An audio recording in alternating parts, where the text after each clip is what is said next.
ಸಾವಿನ ಧ್ವನಿ ವಿಶೇಷ ಕಾರ್ಯಕ್ರಮಕ್ಕೆ ಮತ್ತೊಮ್ಮೆ ಸ್ವಾಗತ.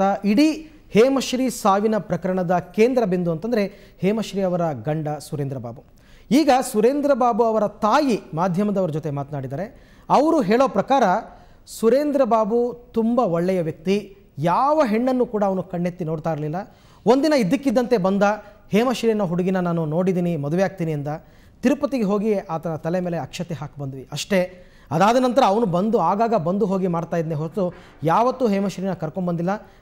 ನನ್ನ ಮಗ ಅಂಥವನಲ್ಲ, ಆ ಥರ ಮಾಡೋದಕ್ಕೆ ಸಾಧ್ಯನೇ ಇಲ್ಲ, ನನ್ನ ಮಗಂದು ಯಾವುದೇ ರೀತಿ ತಪ್ಪಿಲ್ಲ ಅಂತಕ್ಕಂಥ ಮಾತನ್ನು ಸುರೇಂದ್ರ ಬಾಬು ತಾಯಿ ಹೇಳಿದರೆ. ಬನ್ನಿ ಅವ್ರು ಏನು ಹೇಳಿದ್ದಾರೆ ಅಂತ ಕೇಳೋಣ. ಮೊದಲು ಮದುವೆ ಅಂತ ನೀವು ಹೇಳ್ತಾ ಇದ್ದೀರಲ್ಲ, ಅದೆಲ್ಲ ಸುಳ್ಳು. ನನ್ನ ಮಗನ ಅಂಥವನಲ್ಲ, ಅವನು ಒಳ್ಳೆ ಹೆಸರು ತಂದಿದ್ದ, ಎಲ್ಲಿನೂ ಒಳ್ಳೆ ಹೆಸರು ತಗೊಂಡು ಬಂದಿದ್ದ.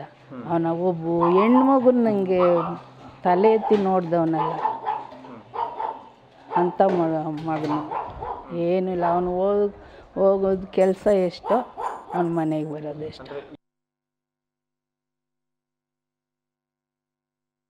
ಮೊದಲು ಮದುವೆ ಅಂತ ನೀವು ಹೇಳ್ತಾ ಇದ್ದೀರಲ್ಲ, ಅದೆಲ್ಲ ಸುಳ್ಳು. ನನ್ನ ಮಗನ ಅಂಥವನಲ್ಲ, ಅವನು ಒಳ್ಳೆ ಹೆಸರು ತಂದಿದ್ದ, ಎಲ್ಲಿನೂ ಒಳ್ಳೆ ಹೆಸರು ತಗೊಂಡು ಬಂದಿದ್ದ. ಅವನ ಒಬ್ಬ ಹೆಣ್ಮಗುನ ನನಗೆ ತಲೆ ಎತ್ತಿ ನೋಡ್ದವನಲ್ಲ ಅಂಥ ಮಗನು. ಏನಿಲ್ಲ, ಅವನು ಹೋಗೋದು ಕೆಲಸ ಎಷ್ಟೋ, ಅವನ ಮನೆಗೆ ಬರೋದು ಎಷ್ಟೋ. ಈ ಸುರೇಂದ್ರ ಬಾಬು ಬಗ್ಗೆ ಹಲವಾರು ಮಾತುಗಳು ಕೇಳಿಬಂದಿತ್ತು. ಅಂದರೆ ಹೇಮಶ್ರೀ ಸುರೇಂದ್ರ ಬಾಬುಗೆ 4ನೇ ಹೆಂಡತಿ ಅಂತಂದ್ಬಿಟ್ಟು, ಆತನಿಗೆ 9 ಜನ ಮಕ್ಕಳಿದ್ದಾರೆ ಅಂತಂದ್ಬಿಟ್ಟು.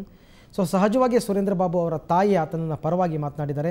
ಖಂಡಿತ ಸುಳ್ಳು, ಆತ ಮದುವೆ ಆಗಿದ್ದು ಒಬ್ಬಳನ್ನು, ಅದು ಹೇಮಶ್ರೀನ ಅಂತಕ್ಕಂಥ ಮಾತನ್ನು ಸುರೇಂದ್ರ ಬಾಬು ಅವರ ತಾಯಿ ಮಾತನಾಡಿದ್ರು. ನಮ್ಮ ಮಾತುಕತೆ ಮುಂದುವರಿಸ್ತೀನಿ. ಅಮ್ಮ, ಇಷ್ಟೋ ತನಕ ವೀರೇಂದ್ರ ಅವರು ಕೆಲವು ಮಾತುಗಳು ಹೇಳಿದ್ರು, ವಯಸ್ಸಿನ ಅಂತರದ ಬಗ್ಗೆ ಮಾತನಾಡಿದ್ರು. ಸೊ ನಿಮ್ಮ ಕಾಲ ಬೇರೆ, ಈ ಕಾಲ ಬೇರೆ ಅಂತಕ್ಕಂಥ ಮಾತನ್ನು ಹೇಳಿದ್ರು. ತಾವೇನು ಹೇಳ್ತೀರಾ? ಈಗ ಇಲ್ಲಿ ಕಾಲದ ಪ್ರಶ್ನೆ ಬರೋದಿಲ್ಲ, ಮನಸ್ಸು ಒಂದಾಗೋದು. ವಯಸ್ಸಿನ ಅಂತರ ನಾನು ಹೇಳಿದೆ, ಆ ಥರ ವಯಸ್ಸಿನ ಅಂತರ ಇಟ್ಕೊಂಡು ಮದುವೆ ಮಾಡ್ಕೊಂಡಿರೋ ಬೇಕಾದಷ್ಟು ಜನ ಇದ್ದಾರೆ, ಚೆನ್ನಾಗಿರೋರು ಇದ್ದಾರೆ. ಇದು ಏನು ನನ್ನ ಉದ್ದೇಶ ಏನಂತಂದರೆ, ಹೇಮಶ್ರೀ ಮದುವೆ ಆಗೋಕ್ಕೆ ಮುಂಚೆ ಸಾಕಷ್ಟು ಕಾಲಾವಕಾಶ ಇತ್ತು. ಮಾಧ್ಯಮದಲ್ಲಿ ಕೆಲಸ ಮಾಡಿರೋವಂಥ ಧೈರ್ಯಸ್ಥ ಹುಡುಗಿ, ಎಜುಕೇಟೆಡ್, ಏನೋ ಹಳ್ಳಿನಲ್ಲಿ ಬಂದಿದ್ದಾಳೆ, ಏನು ಜ್ಞಾನ ಇಲ್ಲಪ್ಪ ಅನ್ನೋ ಹಂಗಲ್ಲ, ಪ್ರಪಂಚನ ಅರ್ಥ ಮಾಡ್ಕೊಂಡಿರೋ ಹುಡುಗಿ. ಅಷ್ಟು ದಿವಸ ಟೈಮ್.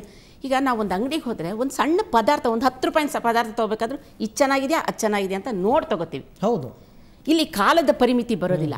ನಾವು ನೋಡಿದಾಗ ಅದು ಚೆನ್ನಾಗಿಲ್ಲ ಅಂತಂದರೆ ಅದನ್ನು ಬಿಟ್ಬಿಡ್ತೀವಿ. ಅದಕ್ಕಿನ್ನೂ ಕಡಿಮೆ ಇದ್ರೂ ಸಹಿತ ಬೇಡ, ಇದು ಚೆನ್ನಾಗಿಲ್ಲ, 2 ರೂಪಾಯಿ ಜಾಸ್ತಿ ಕೊಟ್ಟರು ಪರವಾಗಿಲ್ಲ, ಒಳ್ಳೇದು ತೊಗೊಳ್ಳೋಣ ಅಂತ. ಹಾಗಿರ್ಬೇಕಾದಾಗ ಇಷ್ಟು ಟೈಮ್ ಇದ್ದಾಗ ಅವಳು ಅದನ್ನ ಆಲೋಚನೆ ಮಾಡಬೇಕಾಯ್ತು. ಒಂದು ಯಾತಕ್ಕೆ ಇದನ್ನು ಹೇಳ್ತಾ ಇದ್ದೀನಿ, ಹೇಮಶ್ರೀ ಬಗ್ಗೆ ಅಲ್ಲ, ಇದು ನಮ್ಮ ಇವತ್ತಿನ ದಿನದಲ್ಲಿ ನಡೆಯೋ ಅಂಥ ಒಂದು ಸಂದರ್ಭಕ್ಕೆ ಹೇಳ್ತಾ ಇದ್ದೀನಿ. ಹೇಮಶ್ರೀ ಒಂದು ಉದಾಹರಣೆ ಅಷ್ಟೇ.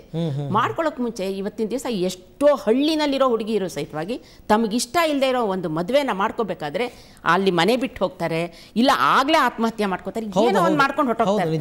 ಅಂಥದ್ರೊಳಗಡೆ ಇವಳಿಗೆ ಅಷ್ಟು ಕಾಲಾವಕಾಶ ಇರಬೇಕಾದಾಗ ಬಲವಂತದಲ್ಲಿ ಮದುವೆ ಮಾಡ್ಕೊಳ್ಬೇಕಾದ ಅವಶ್ಯಕತೆ ಇರಲಿಲ್ಲ ಅಂತ ನನ್ನ ಭಾವನೆ. 2-3 ವಿಚಾರಗಳಲ್ಲಿ ಪ್ರಸ್ತಾಪ ಮಾಡಲೇಬೇಕಾಗುತ್ತೆ. ಒಂದು, ನಮಗೆ ಇಷ್ಟವಿಲ್ಲದೆ ಇರತಕ್ಕಂಥ ಮದುವೆ ಇದು ಅಂತಂದ್ಬಿಟ್ಟು ಅವರ ಅತ್ತೆ ಹೇಳಿದ್ರು. ಅಂದರೆ ಹೇಮಶ್ರೀ ಮದುವೆ ಆಗ್ತೀನಿ ಅಂತ ಬಲವಂತ ಮಾಡಿದ್ದು ಕೇವಲ ಸುರೇಂದ್ರ ಬಾಬು ಮಾತ್ರ, ನಮಗೆ ಗೊತ್ತಿರಲಿಲ್ಲ. ಎಲ್ಲವನ್ನ ಆತನೇ ನಿಗದಿ ಮಾಡಿ ತಿರುಪತಿಗೆ ಬರಬೇಕು ನಾನು ಮದುವೆಗೆ ಅಂತ ಹೇಳ್ದ, ನಾವು ಹೋಗಿ ಅಕ್ಷತೆ ಕಾಳು ಹಾಕಿ ಬಂದ್ವಿ ಅಂತ ಒಂದು. 2ನೇ ವಿಚಾರವಾಗಿ ಅವ್ರ ಮನೆಯವ್ರು ಯಾರು ನಮ್ಮ ಮನೆಗೆ ಬರ್ತಾ ಇರಲಿಲ್ಲ, ನಮ್ಮ ಮನೆಯವ್ರು ಯಾರು ಅವ್ರ ಮನೆಗೆ ಹೋಗ್ತಾ ಇರಲಿಲ್ಲ ಅಂತಕ್ಕಂಥದ್ದು. ಇದನ್ನೆಲ್ಲ ನೋಡಿದಾಗ ಮದುವೆಯ ಆರಂಭದಿಂದ ಇಲ್ಲಿಯ ತನಕನೂ ಕೂಡ ಅವರ ಮದುವೆ ಎಲ್ಲರ ಸರ್ವಸಮ್ಮತವಾದ ಮದುವೆ ಆಗಿರಲಿಲ್ಲ ಅಂತಕ್ಕಂಥದ್ದು.